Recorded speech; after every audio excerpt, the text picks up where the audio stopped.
But wrap your minds around this, gentlemen. Come on, we got hosed here.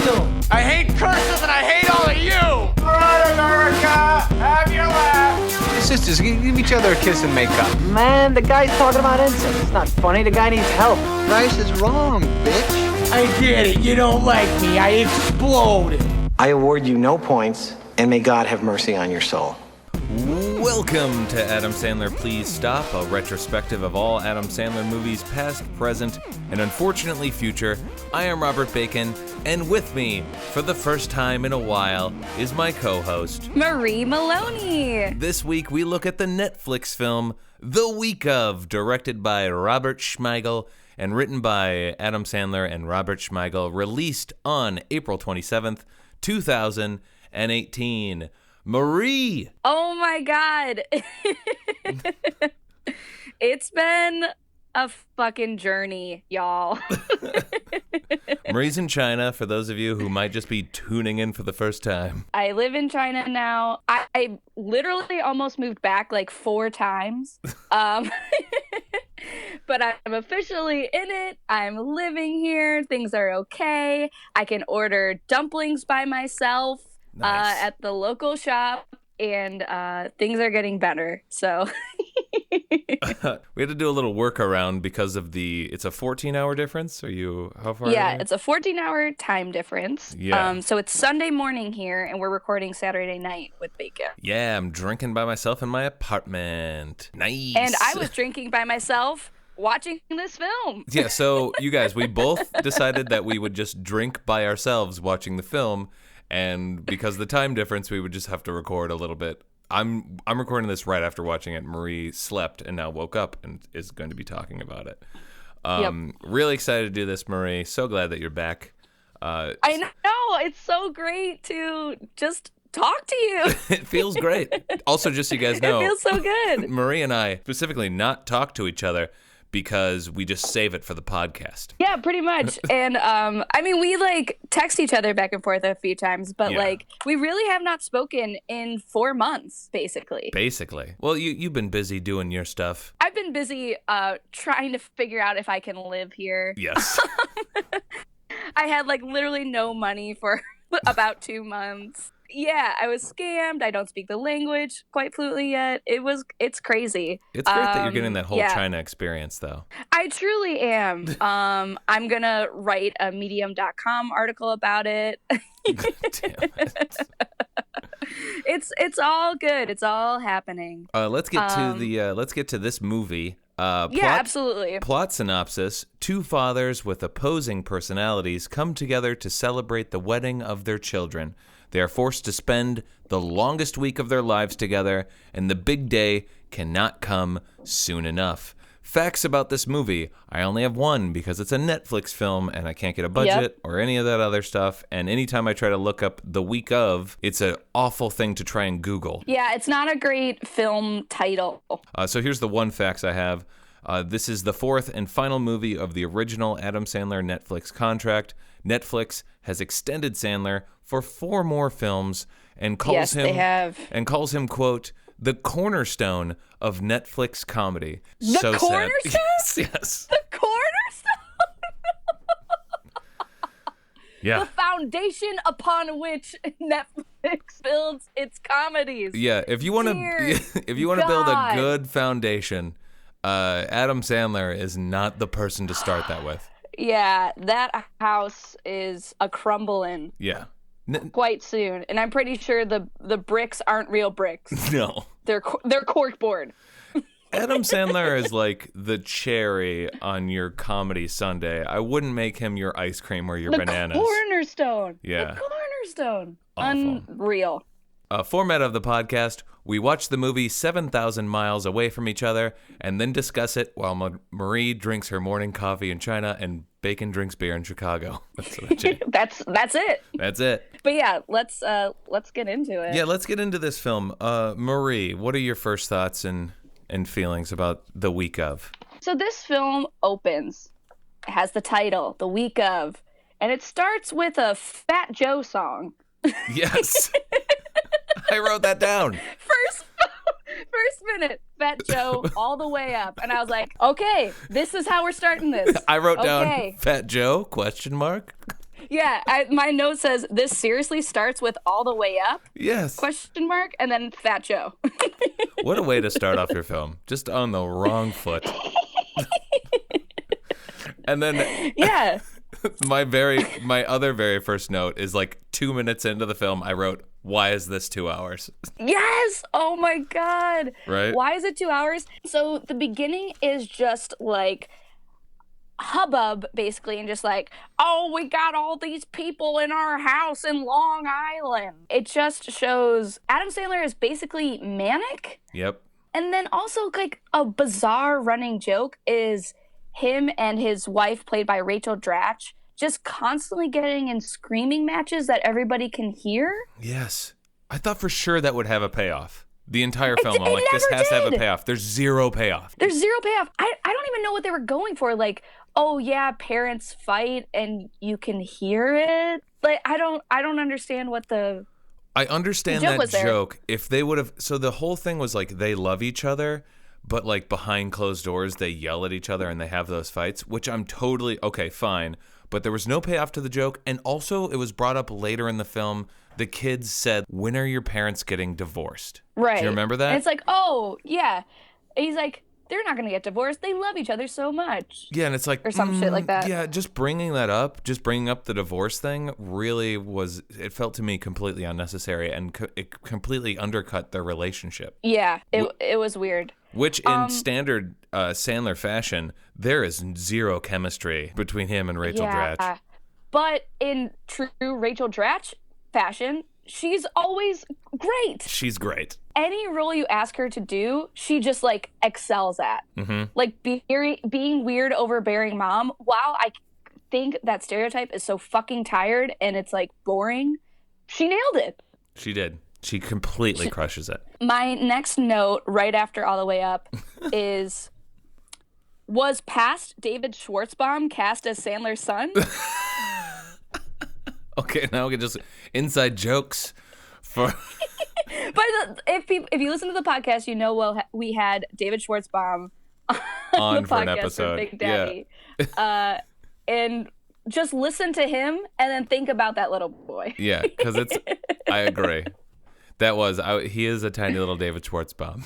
Then we're introduced, after we're introduced to Adam Sandler's character, we're introduced to Chris Rock's character, who's a open heart surgeon.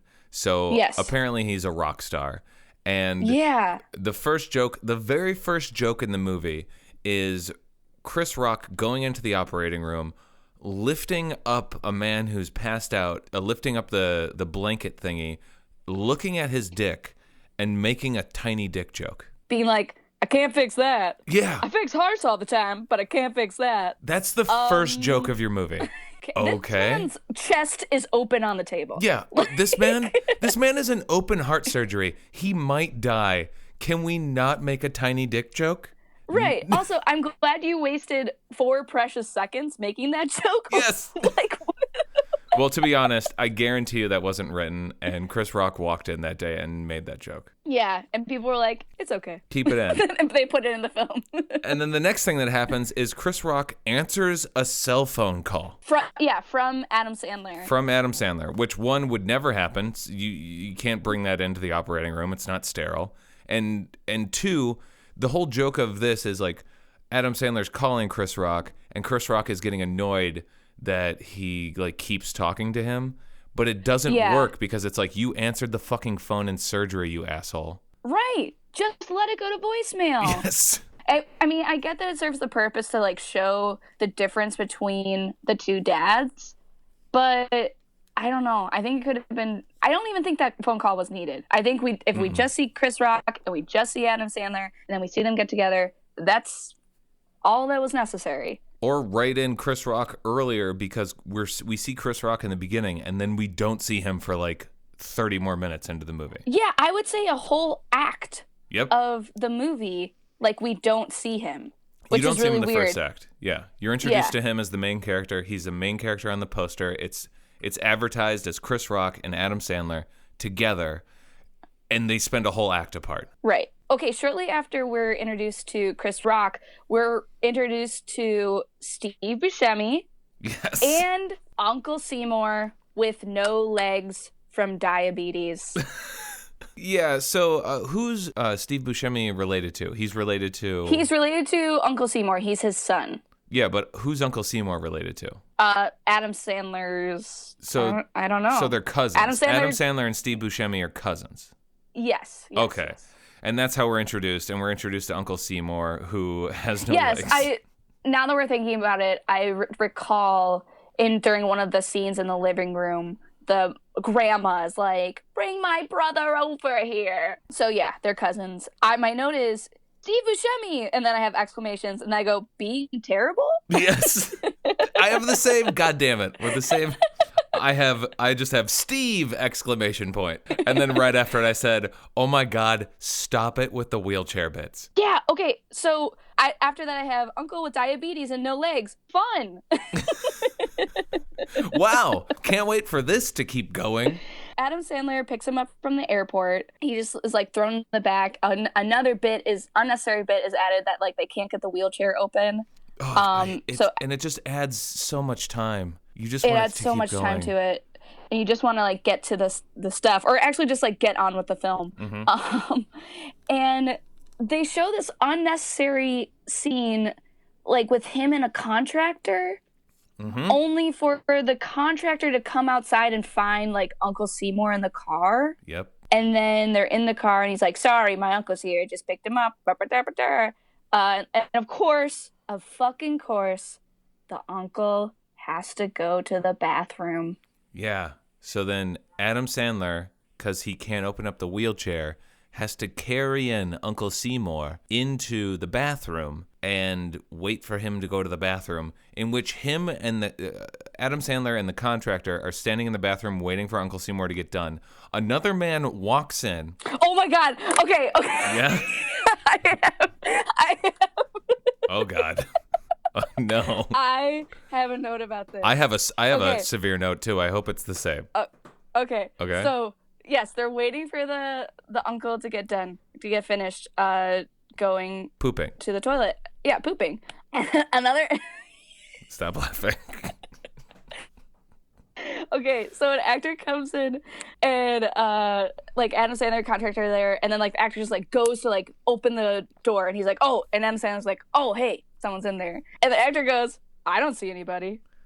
Because the actor tilts down and looks his head to see if there's feet, and Right. there isn't, because he's a double amputee, you guys. Double amputee, no feet. No feet. Here's my biggest problem with this scene is what man walks into a bathroom, sees two other men standing there, and assumes that they're not waiting to use the stall. Right. That makes zero sense. But my note about it is, Okay. could you imagine being the actor hired to walk into a men's bathroom, charge at the door, but then your only line is, I don't see anybody. So you're going to walk in there, you're going to see two men, you're going to ignore them like, they're just in there hanging out, like men do in a bathroom. And you're going to look and you're not going to see any feet. And that's the joke, right? That's the joke. Yeah. And then just say, I don't see anything. Yeah, I got it. Yeah, I got it. I got my SAG card for this. Yeah. I had to get my SAG card for this. I have to pay residuals. I have to pay fees. Oh my God. So speaking of casting actors, I was doing a little bit of research on this Uncle Seymour character because he's a double amputee, and I wanted to know where he came from, where they found him. And I found a sound clip of this actor talking about how he got cast in this role, and I'm going to play that right now. I was here as an outpatient, and I went to say hello to Dan, and he told me that they had had a team meeting, and they received an email from a casting company looking for a double amputee to play Adam Sandler's uncle in an upcoming Netflix movie. They talked me into basically applying for the job, so I sent an email the next day and told them a little bit about who I was, and they sent one back the next day and said, please read these lines on tape and get them back to us. And I read them, and they were kind of boring. It was just Adam meeting me at the airport and pushed me into the bathroom. I said, I got to go to the bathroom. He's like, no. And my sister-in-law is in the TV side of the business, and I said, well, I'd rather improv it. It sounds better. And she goes, well, do it the way they want it, and then improv it. So I did it the way they want it, and then I said, well, first of all, if I'm playing an 87-year-old guy, I wouldn't talk like this. So I changed. I said, his name was Kenny in the movie. So I said, Kenny, I got to go to the bathroom. He goes, now? I said, yeah, I got to go now. I'm 87. My prostate's as big as a watermelon. And he goes, pushes me into the bathroom. He goes, you got it? I said, yeah, I got it. I lost my legs. I didn't lose my hands, kid.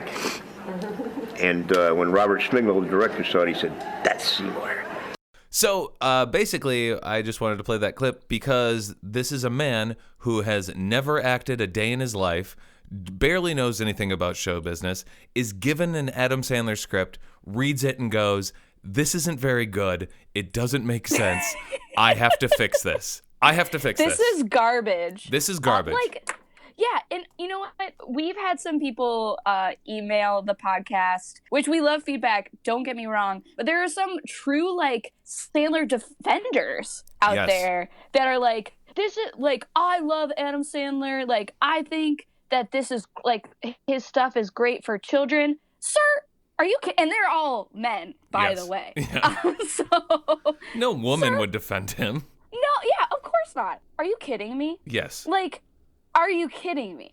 Because I say this with love. Do you not want your young adult children to watch good comedy? Yes. No, because they don't understand. Comedy. If a person who's never acted a day in their life and is only being cast because they're a double amputee can look at the script and go, this doesn't make sense, this is stupid. Right, this and is improves bad. it. Yeah. And if it was just somebody who thinks that way, obviously he's right because he was cast. They cast him because they know they can't write. This is Robert Smigel, or Smigel, or however you say his fucking name. It's Smigel. Yeah, he knows how to write stuff. I don't know if he knows how to write movies. I think him and Sandler, because Robert Smigel wrote on SNL when Sandler was there. Mm-hmm. So, I think maybe they get into this old mode of comedy when they're together, you know? Totally. They go back to the golden years when this was kind of acceptable. They have an early 90s mentality of comedy that has never changed or grown or expanded beyond what they were hired and, to do in their heyday. Basically. Yeah, and even then, though, they only were writing in short spurts. They weren't writing full movies. Sketches. They weren't writing full movies. And they weren't writing real dialogue, because the dialogue in this movie is so annoying. We'll get onto that later. So bad. Actually, I just wrote down one of my notes is annoying equals funny, ? So yeah, okay, so my note after the toilet scene is, oh, the family is terrible, too. Yeah. Great. So those of you who haven't seen this, the whole family don't see this. But just so you guys know what basically is going on is Chris Rock is a character who's an open heart surgeon, who's rich, who has basically broken off everything with his family and doesn't know a lot about his family. He only cares about himself, and he's a rich dude living in LA, and that's his focus. His focus is money and hooking up with ladies. And on the flip side, we have Adam Sandler, who only cares about his family, doesn't make good money, and only wants to do things to make his daughter happy. And it's Adam Sandler's daughter's getting married, so Adam Sandler has to pay for the wedding. And it's Chris Rock's son is getting married to Adam Sandler's daughter. And basically what happens is it's a lot of crap the week before the wedding, where Adam Sandler who has no money, trying to put together a good wedding. And through a series of events, basically everybody ends up staying at his house. So there's a ton of people at his house. And he also is slightly jealous of Chris Rock and all his money. That's basically it, right? Yes. That's the basic premise. And also, I enjoy that the whole nutshell the whole, thesis statement of this movie is Adam Sandler goes to great lengths to make his daughter happy at the expense of his own daughter. Subtitle, at the expense of his own daughter's happiness. Yep. None of this shit is even remotely like a decent thing to do to someone Yes. you love. Yes. This is all like, no, they don't see that this character is being selfish and doing things for his own pride. At the end, he says a little bit like it was all about me. We'll get to that. We'll get to that. Because there's a big scene that like makes him fucking realize it. That's actually insane. Anyway, so after we see a guy poop and that happens and they take him out, what else you got? What other notes? So Bacon, you know me, when we watch these together in the same room, you always ask me, who is that? And I go, oh, this is this person from this film. This person was this film. So I recognize the creepy guy from the recording studio, and Sandy Wexler has made a big jump and is now the creepy guy who lives next door. Yes. Who can't get over the daughter. Yeah, so there's this guy who lives next door on Long Island to the family, and he took the daughter out for like prom in high school, and he's not over her. And it's this tiny little side plot that doesn't make any sense. It's creepy, but like not funny creepy. It's not funny creepy, and at all. I'm so perplexed by why he needs to be there. Like, this kid has to be the son of one of Sandler's friends, or like, I don't understand. I don't understand both of his roles in both Sandy Wexler and in this film. Yep. Because it's unnecessary. It is completely unnecessary. I don't get it. And speaking of unnecessary characters, Marie, my very next note is how many fucking people are in this goddamn movie? There's... Right? And I looked it up, Marie. You know how many people are in this cast? There has to be like 65 people or something. 121. Stop. Hey, Marie. That's so many people. That made me think, hey, what's a movie that has to have a ton of people in it? Oh, how about Avengers Infinity War, which just came out. Came out, yeah. Yeah, it came out the same day. And that's a movie with a ton of superheroes and a ton of backstory, and it's part of all kinds of things. So, ton of background characters. Yes. Yeah. So, The Week Of has 121 people. How many people do you think are in the cast credited in Avengers Infinity War? Maybe like 50? 98. Oh. So okay. But still less. There are less people credited in an Avengers movie than The Week Of. Insane. If there's anything... Also, I don't watch superhero movies, so I had no idea. Well, actually, asking you this is like, I don't even know like what is the typical average amount of people who are cast in a movie. But when I looked it up, I'm like, there's so many people. And then I saw 121, and I'm like, that seems like a lot. Yeah, you know? That is definitely a ton of people. And one of which is Adam Sandler's daughter, I think oldest daughter? Yeah, I saw.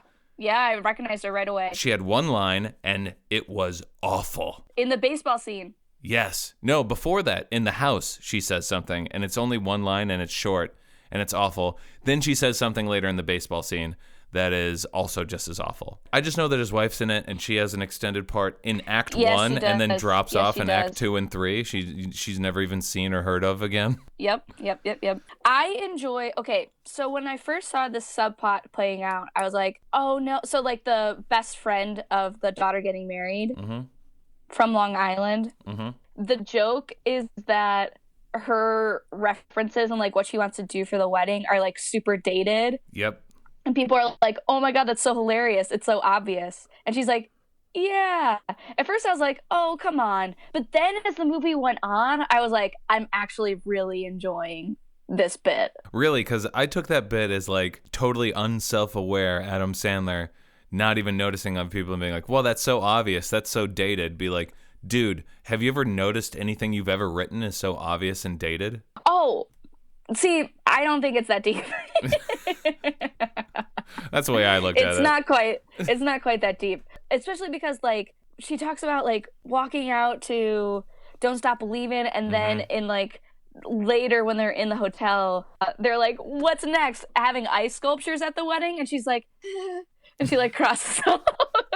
I don't know. I just thought it was really funny and like a nice little nugget of like realism. Yeah. In like the wedding part of the world. That's just a shout out to that like little side plot. Well, also I feel like that actress she's trying. She's one of the few people trying in the film.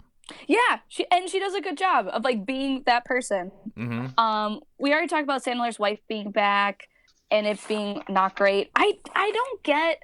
They always try and take digs at like millennialness, and the wife, as Adam Sandler's real life wife playing a role in this, is like she's the mom of a cousin who just got out of rehab and has triggers. And the whole joke is about how everyone needs to conform to him and his triggers, even though he's insane. And I just think that's so shitty. It's not necessary for the film, and also like. He just wouldn't be at the wedding. Yes. Why do you need to like throw this character and like people having trauma or being addicts and like having triggered? Like, why do you need to throw that under the bus and like, really? Marie, to be honest, it's the honest truth is Adam Sandler doesn't get it. Adam Sandler doesn't understand like that aspect of it. He sees, of course, yeah. So like, I know. Yeah. It's just like, dude, so he has for to real? so he has to make fun of it.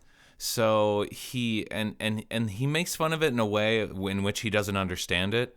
So it's actually good for the older Adam Sandler fans who like his shit, because he just presents this straw man argument of these people. Oh man, everyone's triggered, and you need to be walking on eggshells around everyone, even these crazy people. And he makes this fucking straw man character that he could easily just tear down. And you're watching it being like, yeah, that obviously that's too extreme. Adam, I don't think you understand like what the whole argument is, you know? Right, yeah. So that's he doesn't my understand problem. it at all, so he just like makes a fake person to make fun of it. Yeah. It's just silly. And I feel like that character is almost a scapegoat to get his wife and the other guy playing the husband in there. Yep. And those characters suck. Yep.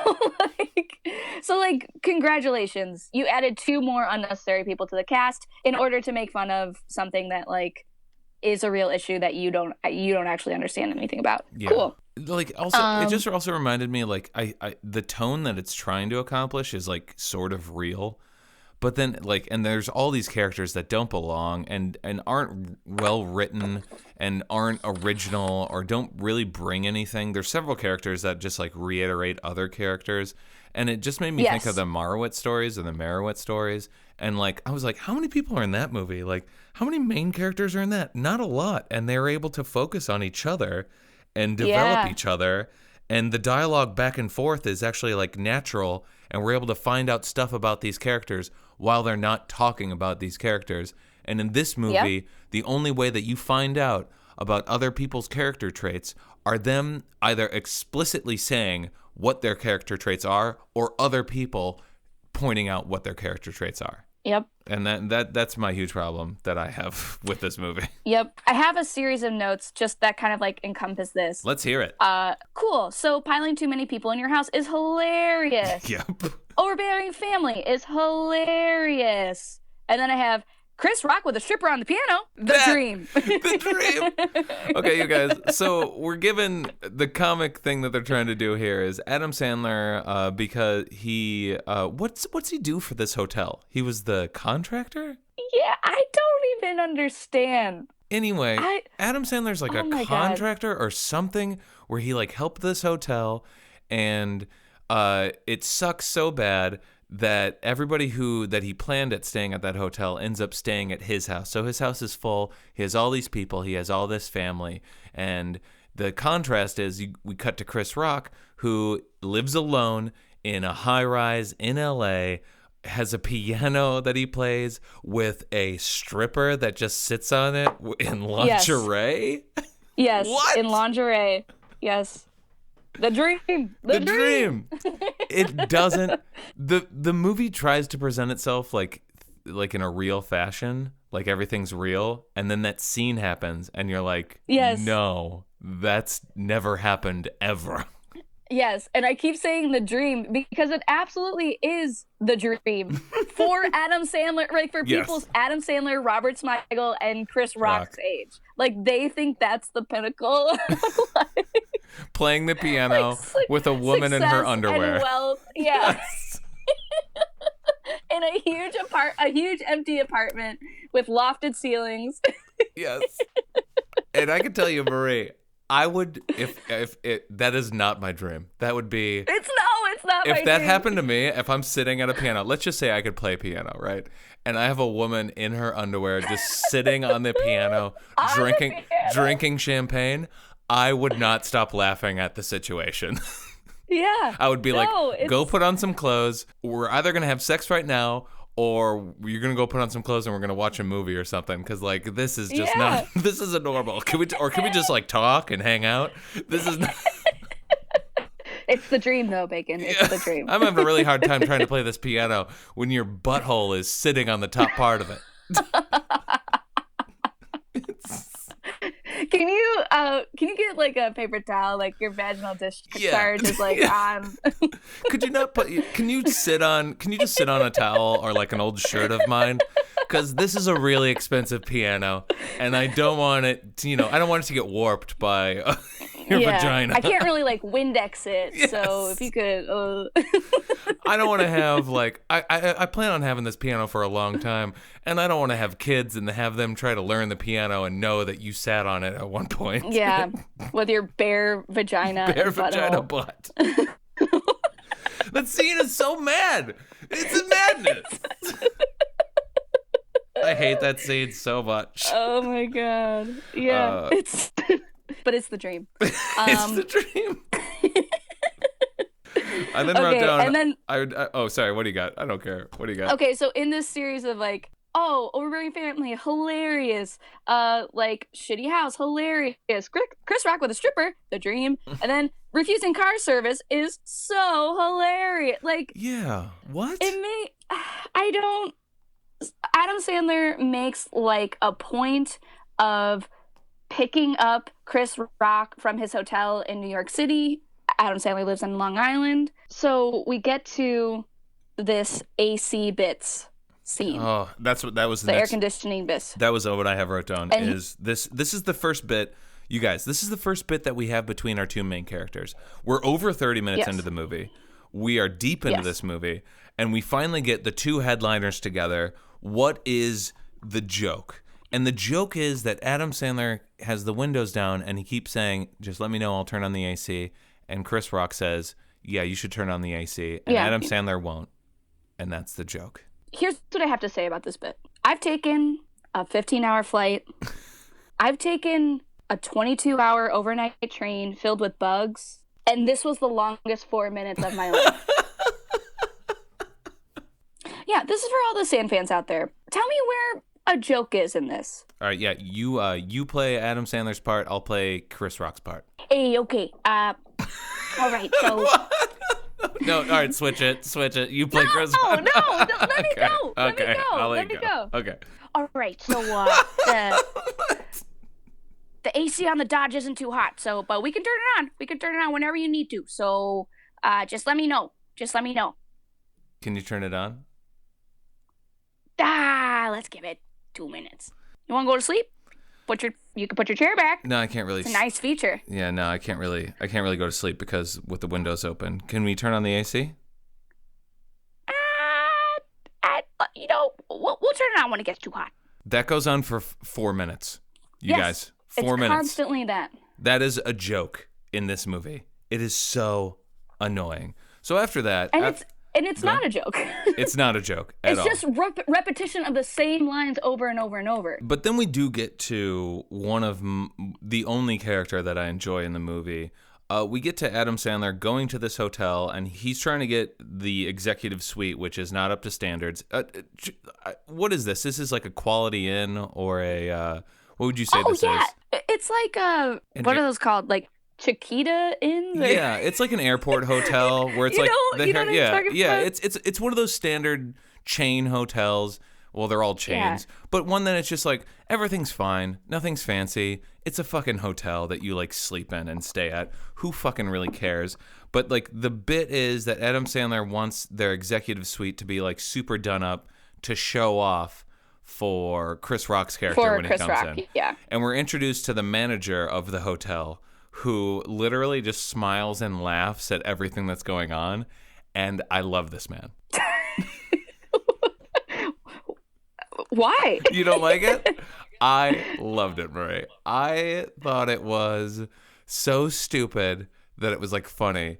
And I don't know. I feel like I've met people like this who are just like always smiley and happy and never want to say anything negative. So like especially with business stuff, and you like say something to them and they just like smile and nod and they're like, okay, yeah, that'll happen. And deep down, like, that's not gonna happen. Like they're just being nice. Yeah, like that's just part of their like the way they grew up or something. And I find I found it endearing, and I liked that they kept that joke throughout the entire movie. Like no matter what bad thing was happening, this guy was smiling, he was just giggling. Laughing. Yeah, he was a little too much. He probably should have been probably about an eighth of what he was in the film. Like he should probably only had at max 5 minutes of screen time, and he probably they kept bringing him back, and that's why I was like, what is this? I did write down, oh my god, can we stop it with the room bit, because the room bit kept going on forever and ever. Yeah. Oh my god. And then I also wrote down right after that, oh my god, every scene is the same tone. This is one of those movies where it's all just flatlining. Everything is the same manic tone to it. Very manic. Yes. And then also I wrote down, oh my god, can we stop it with the dance intro bits? So the whole movie is all the same tone, and also like they hit these bits and you could tell they just like improvised on set, and they just keep, but none of these people can improvise. Adam Sandler is not an improviser. He's not fucking good at it. And when he improvises, he just repeats the same joke that he already had planned over and over again, and they just keep harping on it. I have a feeling that the AC thing was probably improvised. 100% improvised. What else you got? There's like a little side note of Chris Rock making a booty call to his ex-wife. Mm-hmm. That's weird, but establishes that she has like a younger Hispanic boyfriend. Yeah, who's kissing her arm and like licking her arm weirdly. Yeah, it's weird. Like, I don't understand why we needed to show, like, why we care that she has like a younger boyfriend. But right after this booty call, something happens that made me scream. Marie, it might have been my stop card. I'm using a stop card. I think it would have been my stop card too. Oh my god. If we have the same stop card 7,000 miles away, I'm going to freak out. Okay? Of course we do. Okay. Okay. Chris Rock falling asleep on the floor. Oh my god, it's the same one. God damn it. Having a dream. Chris Rock is having a dream. He's clearly hooking up in it. Well, hold on, Marie. We have to establish that Chris Rock went to the hotel. The things that Adam Sandler wanted added to the hotel ended up actually causing a bunch of problems, like a leak in the roof and all kinds of stuff. So now Chris Rock has to stay in the house, and the house is filled with people. Literally, I would say 40 people are staying in this house. So Chris Rock is sleeping on the floor. Like laying on the floor. Yes. Yeah, sleeping on the floor on like a blow-up mattress, and he's having a dream about hooking up with a lady, and he's like, ooh, baby, let me grab those melons. And I go, and he like turns over, and then you see Uncle Seymour, and I go, no. No, they're not. I screamed out, no. They're not. Stop it. I said, stop it. And I paused the movie at this point. I paused the movie before it happened. I know. Because I knew it was going to happen, and I paused it to be like, and I said alone in my apartment, I'm using my stop card. I think I just spoke out loud and was just like, no. And they have him feel up Uncle Seymour's leg stumps, and then he puts the stumpies in his mouth. Ugh. Licks them. Licks the stumpies. Freaks out when he sees that they're stumpies. The dude wakes up, and then Chris Rock goes to run away, and doesn't he get caught on something and it pulls something off the shelf and smacks him in the head? Yeah. But he somehow like burns his hands or something. Or did that happen later? No. So he burns his hands because he runs into the kitchen where Rachel Dratch is cooking, and she's like, oh my God, hold this, and gives him a pan, and he grabs a pan with his bare hands, burns his hands, they put honey on it. So this is another bit of like, he's a surgeon, his hands are insured, he burns his hands on this thing, other things happen to his hands, that get them hurt, but it only happens twice, and it's never brought up again, and it's not a major plot point, and it's actually not funny, and it's really stupid. Right, yeah, it's very, very stupid. But the stump thing was hilarious, and I enjoyed that immensely of how dumb it was. Absurd. It was so absurd. It was. It was amazingly absurd. I was so excited to have that in this movie. Of like, it was so out of place. It was so weird. I didn't know what to do with myself.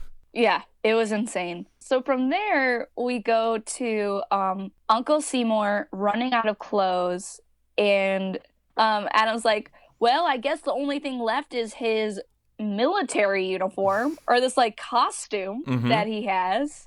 So they dress him up in a costume, and of course, everyone's like, oh my God, thank you for your service. Oh, you're a World War II veteran. You lost your legs in the war. All that stuff. And I'm so excited to talk to you about this because Bacon, our military veteran in the house, how are you doing? How are you feeling about this? It was fine. It was just stupid, and it went on way too long, and it was just like so aggressive and so improperly written that I didn't enjoy it. Yeah. They go to a baseball game, his son's baseball game, and everybody in the house ends up going. So basically, this is like the turning point of the movie too, where like all the millions of people that are staying with Adam Sandler end up becoming basically family. And when it's the kids' baseball game, everyone ends up going and wants to see the kid. And David Schwartzbaum kid is who we're talking about. It's been a while since we mentioned him. But yes, the youngest son's baseball game. And it's like established that he sucks, but established that like the whole family like loves supporting him. And nothing really important happens at the baseball game, except for my favorite line happens at the baseball game. What's that? One of the cousins from Chris Rock's side, like a fast pitch happens, and it like kind of freaks out the son, and he goes, "Hey, that's gobbledygook." That's gobbledygook. I laughed at that. But also, that was 100% improvised, and you could tell. I loved it. I loved it. That's gobbledygook. And can I also say, the best actor in this film is Tiny David Schwartzbaum. He crushes it. He like cries. You could see that he's like visibly upset by all these people chanting for him, and he's just like, I just wanted to play baseball with my friends. Right. And I enjoyed that part. I think that kid's a great actor, I think.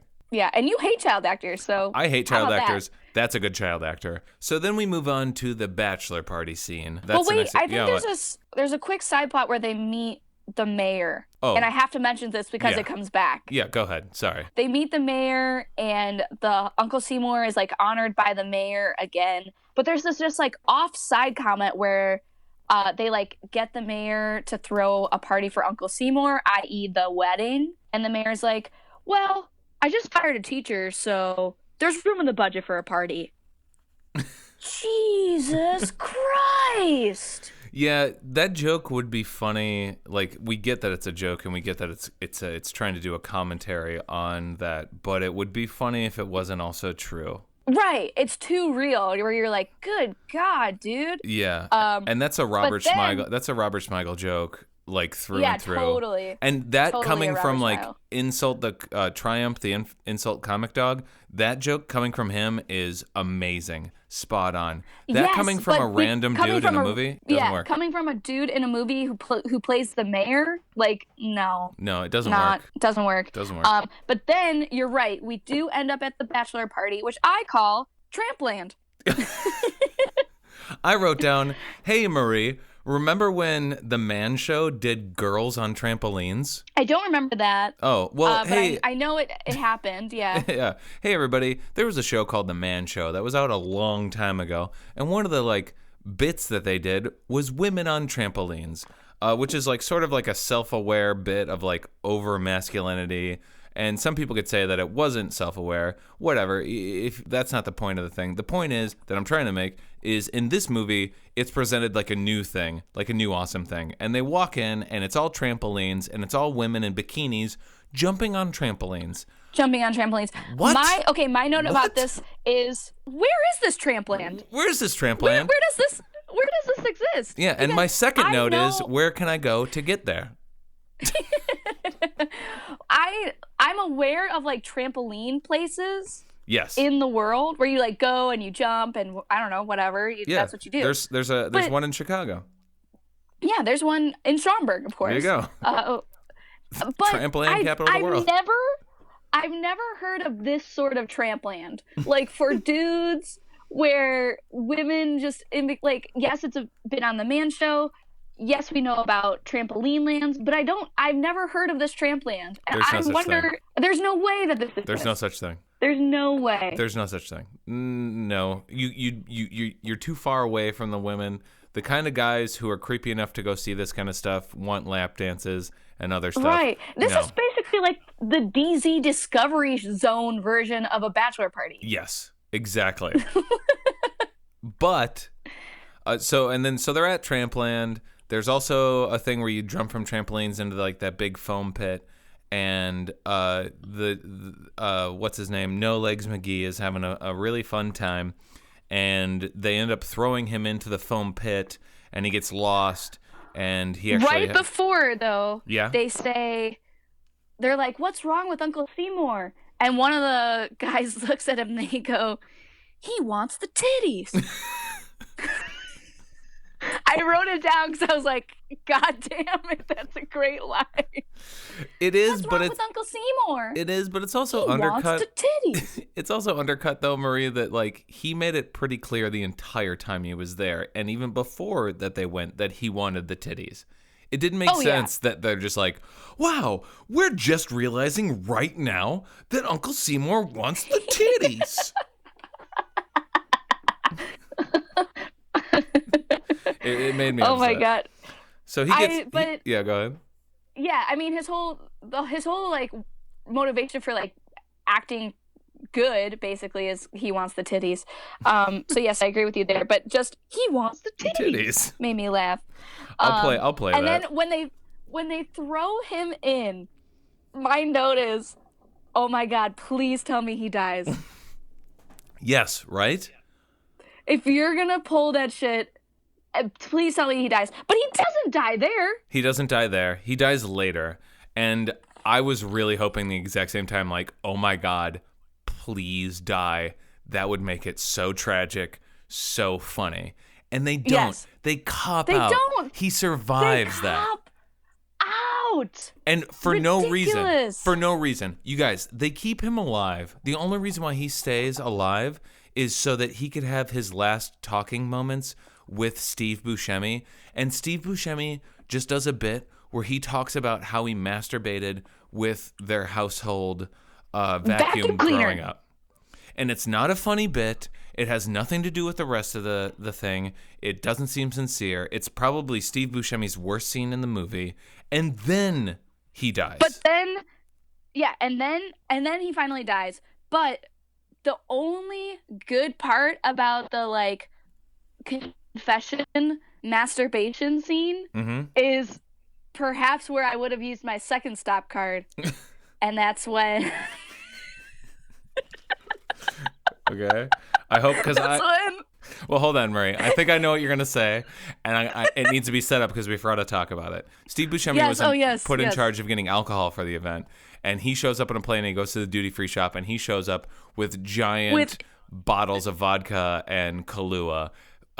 Saying which that, is hilarious. I actually did enjoy that. I enjoyed it too. I didn't understand why everybody was upset about it. It's like, oh, what are we gonna do? It'd be like, just pour them into smaller bottles, you fucking idiots. Like, I don't understand how this is a problem. It was a quite funny bit. Yeah, in a sea of drudgery. Yes, and the little cherry on top of the joke was he also bought a giant carton of cigarettes. Cigarettes. Yeah, and he's like, well, just in case somebody needs to smoke. So I thought that was funny too. So that was forgot about. That was like, they waited just enough time. You forget about the cigarette things. Steve Buscemi gets done talking to his father, who just died, and it kind of has a serious moment. And then he goes, I need to have a smoke, and grabs the giant carton of cigarettes. The giant carton of cigarettes. Well, technically, Marie, I wrote that down as the third time I laughed. That's also the last time I laughed. I have 2 laughs before that. Before that, I did laugh when they're at Trampland, one of the triggers for the kid who happens to be at the bachelor party, which was completely contrived, was the music. So they shut off the music, and his dad says, "It's okay, keep dancing." And there's this awkward silence where like the stripper tramp ladies start dancing, and it's not funny. But then one of the dudes that's dancing with him is going like full hard out, and he does like this weird hip thrust thing. I didn't laugh at that. But then right after that happens, we cut to the bachelorette party, and it's that girl that we like who's crushing it, talking about things. And actually, and it's all about like gummy penises and stuff like that. Actually, I'll just play the clip. These gummies are hilarious. I know, it's really hard to find ones with little gummy scrotes. Oh, wait, Morgan? Have you tried the Dicorish yet? I'm already in the middle of this Jell-O shot. Oh, you're gonna love it. Has a very accurate aftertaste. Okay, Sarah. Yes. Oh my God, that was so good. That was very well done. I really enjoyed that bit. And then that was followed very shortly after Steve Buscemi grabbing those cigarettes. There was a short period that I enjoyed this movie. But then we go to the rehearsal dinner. In which the rehearsal dinner is typically paid for by the groom's father. And because it's Chris Rock's character and he's rich, it's at a really nice place and it's really fucking fancy. But then there's a Psy joke, Gangnam Style joke. Yes, Gangnam Style Psy joke, which is really weird. And then I wrote down, you can tell when this movie was originally written is when Psy was big. And that's why that joke was in there. And for some reason, they didn't write it out because they're old dudes who don't know that Psy is not funny anymore. You literally could have put any character that's like more recent in there. And they were just like, nah, Psy. You could have put the Catch Me Outside girl in there and that would have been more recent. And even that is too old. And then the next note I have is Chris Rock is still a piece of shit. We're like an hour into the movie, and his character is still just a big piece of shit. Yeah. It's setting up the like, I have a ton of money, but I wasn't there for my family. Adam Sandler sucks, but at least he was a good dad. Like, okay. One could argue you need a healthy dose of both. Yes. But here's the thing, spoilers, it's never really, Chris Rock's, one of my notes at the end is, Chris Rock's character doesn't grow or change. Well, at the very, very end, he's like, when's the family getting together again? Like, it's clear he's like kind of made a change and he like wants to be more present in his family's life. But it's like too late at the end of the movie. Yeah, it's a teeny tiny like change that doesn't, it kind of just comes out of nowhere too. He's just like, damn, I had a wedding and like family means something to me now. And then the next note I have is just bats. Oh my God. Bacon, I was wishing I was with you so badly during this fucking bat scene. I couldn't make this shit up. If sometimes when we watch these movies, like something happens in it and you're like, what is happening? The epitome of that is the bat scene. Yes. The party for Uncle Seymour is canceled, i.e. the wedding is canceled at City Hall because he died. Yeah, so the whole thing was like, hey, Adam Sandler's character doesn't have money for a good wedding. The hotel that they're holding it at, it has leaks in it. It's awful. Nobody wants to go there. Oh, but they're able to trick the mayor into giving them a party, which they're going to use for the wedding because Uncle Seymour's a war hero. But now Uncle Seymour is dead, so they can't. So what's the best way to fix this situation? Instead of Adam Sandler finally asking for Chris Rock's help, which Chris has offered to provide like 12 times in the movie. Oh, the best way to rectify the situation is to put bats inside City Hall. And they say to each other, how are we going to catch all these bats? It's impossible. And everybody who's staying at the house gets up in the middle of the night, and there's a whole scene in which like 30 people are catching bats under a bridge. Yes. It's madness. It's utter madness. It's insane. I I can't believe that someone was like reading a script and was like, oh yeah, like family catching bats. Catching bats? Yeah, that's Yeah, natural progression of the scene. Yeah, like what? Bats? I know, and it wasn't even like the third idea floated out there. It's like the first one, and that they're like, yeah, we're gonna go with bats. Bats inside City Hall. There was barely any back and forth too. There was barely any like them trying to figure it out. It was just horribly written. It was horribly written of just like, what are we gonna do? Well, we could just go get a bunch of bats and put them in there, and then they do it. Let's put a bunch of bats in City Hall. They're full of vermin, bat droppings. You won't be able to have it there. Yeah. Great idea. So they catch all these bats, they put them in a bag, they go there, they put them through a chimney in which Steve Buscemi parkours to the top. Oh my God, Steve Buscemi parkouring. I also love when Steve Buscemi lays on the chimney. Yes. He's like, the bats got to know they don't have a way to fly out. That's fly in. Like laying on the chimney. What the fuck? Let's get to the wedding. So we get to the wedding, and through the entire movie, there's this big commotion brought up about they need to do this dance. Like the maid of honor is like, we need to have this perfect dance when we get announced, and we need to come in, and it needs to be. It's a big deal, and there's so much put upon it, and then it actually happens, and we see it, and I'm expecting to see like a nice choreographed dance number, something that is like fun. It doesn't need to be amazing, but something that has some sort of effort. And then they all come out and they dance, and none of it's choreographed. None of it's choreographed, but it's to show like what a dumpster fire the wedding is, because they like knock into the water and knock it over. The garbage can that's holding like water leaking. Yeah, and I get that. And you could do that. Why was there so much talk about this? Right, actually choreographed, yeah. Then don't bring it up. Don't talk about how the entrance is like such a big deal. And then we see it, and clearly no time was spent by the characters to make the dance amazing. But they tried to present it like it was going to be that way. You could still do an amazing dance that runs into the water and knocks it over. And that's the thing that ruins the dance. But guess what? That dance was ruined from the very fucking beginning. Nobody fucking cared. Nobody put any effort into it. And it's kind of a microcosm of this film. Yeah, I mean, it was clearly like improvised, like, yeah, you dance and you do all these things, but you like keep running into the water and keep tripping on each other because of like the way the room's set up and like all the leaks and stuff happening. Yeah. So yeah, I get what you're saying. What you're saying, that it like wasn't a good payoff. Any woman who would watch this movie would be like, no, not my wedding. Not happening. Yeah.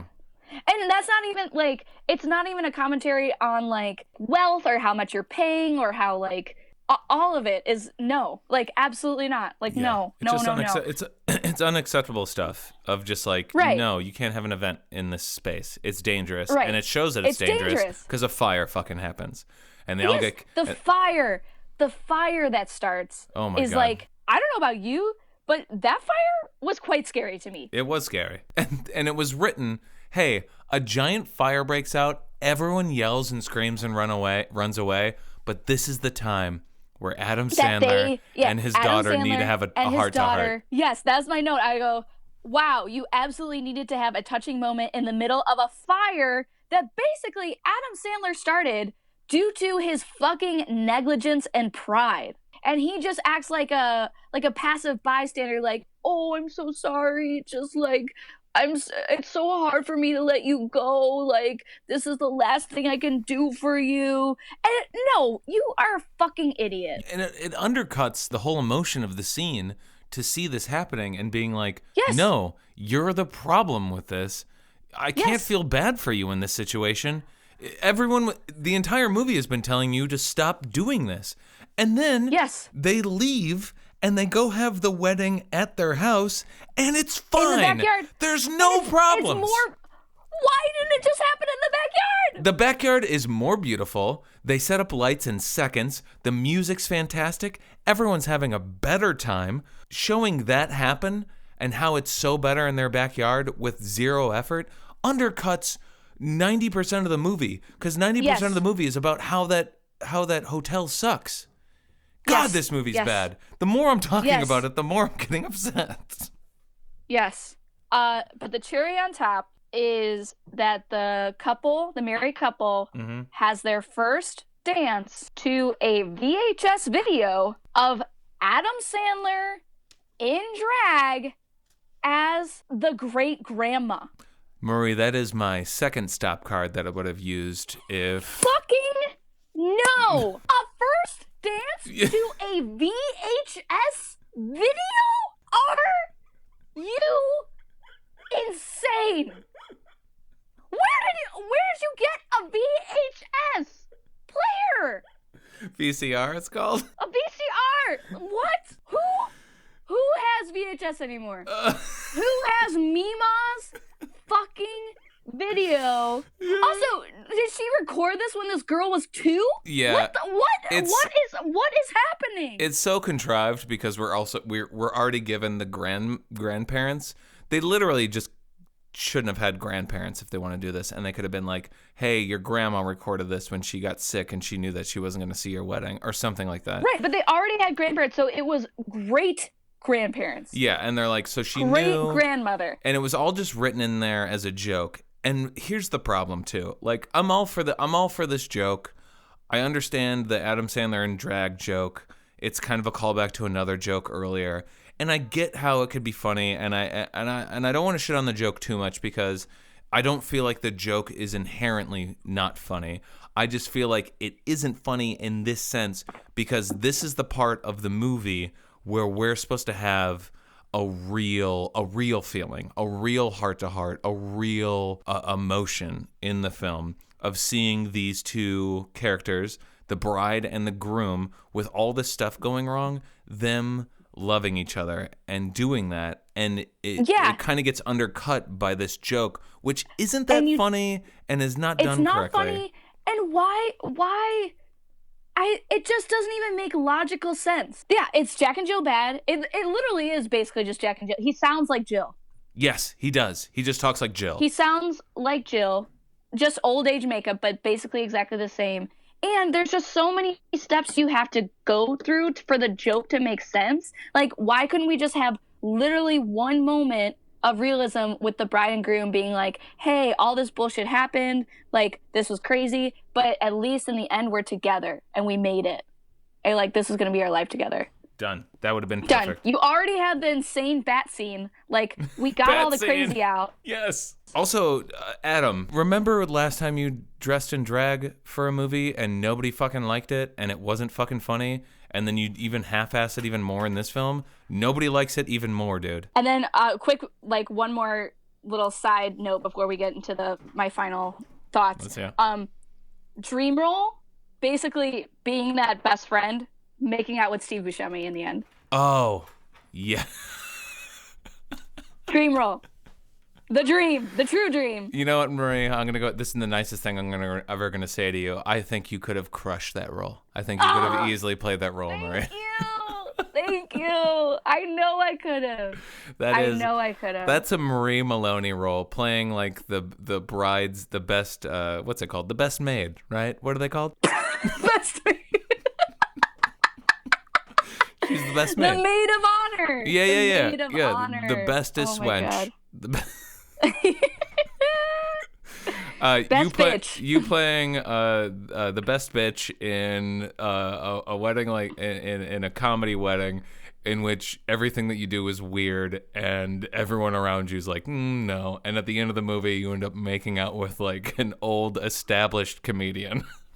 Yes, I would do it. You would crush it. I would do it. Also, you would 100% make out with Steve Buscemi for a bit. Oh, for sure. Right? Yeah. I would 100%. I would make out with Steve Buscemi for a bit. Oh my God, I would. Oh my God. It would be so funny. It would be the pinnacle of my career. Yes. Nothing can beat that. Right. Truly. So then the end of the movie happens, and basically the wedding went off, and Adam Sandler learns to let go, and Chris Rock apparently learns that he likes family, but not really. But also Adam Sandler doesn't really learn to let go. Like, nobody really learns anything. Nothing really happens. None of the characters are memorable. This is a movie that will be forgotten in a week. Yes. Right? 100%. It'll get lost in time immediately. It is vapid nothingness. My final note about it is that Adam Sandler wrote this movie purely started at the daddy-daughter dance, started at this very real moment that he's worrying about as his daughters get older, and then just built a shitty film around that nugget. Yep. I'm over this fucking bullshit idea of the second your daughter gets married, she's gone. Yeah. She's not yours anymore. She never was yours. She's her own person. Psycho. Yeah. Also, she's her own person. Also, getting married doesn't mean you're just bye, see you never. Yeah. What? Why? I don't understand why that's a pervasive idea in our culture. It's ridiculous. If anything, you're gonna see each other even more if your daughter stays single. Because if your daughter stays single and never gets married, then she doesn't have kids, and then there's no excuse for you to come over and babysit them or visit them or do other things. So your daughter getting married actually increases your relationship. There's no giving away. I've never liked the idea of, if I ever get married, I don't want to, I mean, it's up to obviously the girl I get married to, but I don't like the idea of the woman being given away to me or that kind of thing. I like the idea of you walking down the aisle together. I just find it prehistoric or medieval. I find it medieval. I would agree. And also, basically all this shit is when your daughter gets married, she dies. She dies. No, she doesn't die. She dies. She's not fucking dead to you. She's dead, Murray. I don't understand. As soon as she starts having sex regularly with a man that she loves, she's dead to you. Dead to you. Yeah. Dead. It doesn't make any sense. It's stupid. It's so stupid. Yeah. Anything else you have to say about it? No, that's it. Man, I got more and more upset as this went on talking about it. Marie, rankings. Where are you going to put the week of? I'm going to put this in my number 22 slot. Wow. Okay, number 22. So what is that ahead of and what is that behind? So it's behind Bulletproof. Wow. Due to time. Okay. Because I think it was entirely too long and Bulletproof was much shorter. Yeah. It's worse than Bulletproof. It's better than The Cobbler. Okay. All right. At number 22. I think that's fair. Yeah, that's fair. If you guys want to see Marie's rankings, check out the show notes. It'll be a link right to our IMDb pages. I have a thought. I just realized, okay, so Hotel Transylvania is above Bulletproof. Okay. But this is definitely better than Hotel Transylvania 2. Okay. Okay, this is now in the number 20 spot. All right, Marie has it at 20, so that is above what? Hotel Transylvania 2 and behind what? And behind Ridiculous 6. Marie, you son of a bitch. You went back and forth. I also have it at my number 20 slot. Whoa! Yeah, before any of your back and forth. I have it above Sandy Wexler, but below Bedtime Stories. Above Sandy, okay. Yeah, I have it above Sandy Wexler because Sandy Wexler was so annoying and also just as long. Yeah. And also filled with cameos that just pissed me off. This at least had an attempt. They just didn't know what they were doing. It had an attempt at something original. And then also Adam Sandler's doing a Long Island voice, but it's not that annoying. And Sandy Wexler, his voice the entire time is so grating. It's almost as bad as Little Nicky grating. So yeah. And then I would say if you're hey, what do you want to watch? This film or Bedtime Stories? I'd watch Bedtime Stories because Bedtime Stories is so bad that there's moments that I laugh at. And in this film, those 3 moments that I laughed at, I don't think I'm going to laugh at again. Except for I could probably watch Chris Rock make out with an old man's leg stumps for a long time. Yeah, that's fair. So we both have it at 20. If you guys want to see our rankings, check out the show notes. We're expanding. We're on iHeartRadio. So if you listen to us on iHeartRadio, please give us a rating and review because we're brand new in that. Give us a rating and review on anything if you want to. If you don't want to, then don't do it. That's it. Marie, Next week, Yes. Caleb and I will be reviewing Rob Schneider in The Real Rob, and then him and I will be reviewing Surf Ninjas the week after that. But you will hear Marie and I again, we'll schedule this, when Hotel Transylvania 3 comes out in July. Yes, you will. So Marie Yes, and you will. I And you'll hear me before that, too. Oh, yes. Sorry. I forgot. I'm gonna do a Schneider short. Yes. I'm gonna do a Rob Schneider short. I have watched Rob Schneider's stand-up special. Ooh, doggy, I have some thoughts. And to kind of alleviate the burden on Bacon and Caleb for watching all this shit, I have watched it, and I will come in with my review of his stand-up special. Yeah. Man, listening to Caleb makes me laugh so hard because he's just like not used to the shit the way we are. Yes. Like, we see it coming and we're like used to it, and he's still like perplexed by it, and it's just, it's heartbreaking, honestly. It is. But Marie, you really lucked out, because every single one of these Rob Schneider films is such a chore to get through, and it's so not fun. And I believe it. I mean, listening to you guys, I listen every week, of course, and listening to you guys like going through it, man. It's bad, Marie. Yeah. It's real bad. It sounds terrible. It does. I'm glad that I have you to just like summarize how bad it is. Yes. So you don't have to watch it. Yeah. Also, Marie will be back. Her and I are going to watch the newly released Kevin James stand-up special. Oh my God. And we're going to review More that. on that. More on that later. More on that. Marie, would you say Adam Sandler, please stop? I would absolutely say yes. Adam Sandler, please stop. All right, let's do it. Adam Sandler. Adam Sandler, please stop.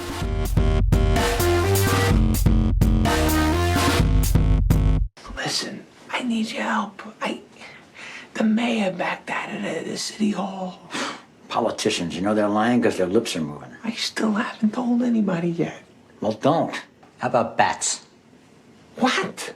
You know, you said you can't do the wedding there because there's bats in City Hall. You know, an infestation. And there's bats all around. They're in the underpass at the train station. All we need is nets, all right? You get them at the City Hall, and they have to close it down. Done. What are we getting in City Hall? Bats. Stop it. What are you doing up? I'm always up. Bats? Fireplace. Remember, there's a fireplace in the mayor's office. We just get bats down the chimney, and we're in. That's it. Come on, there's only a few hours left of darkness. What? You and me are gonna go catch a bunch of bats? And me. I'll help. Yeah, but those things are fast. We're gonna need a bunch of people.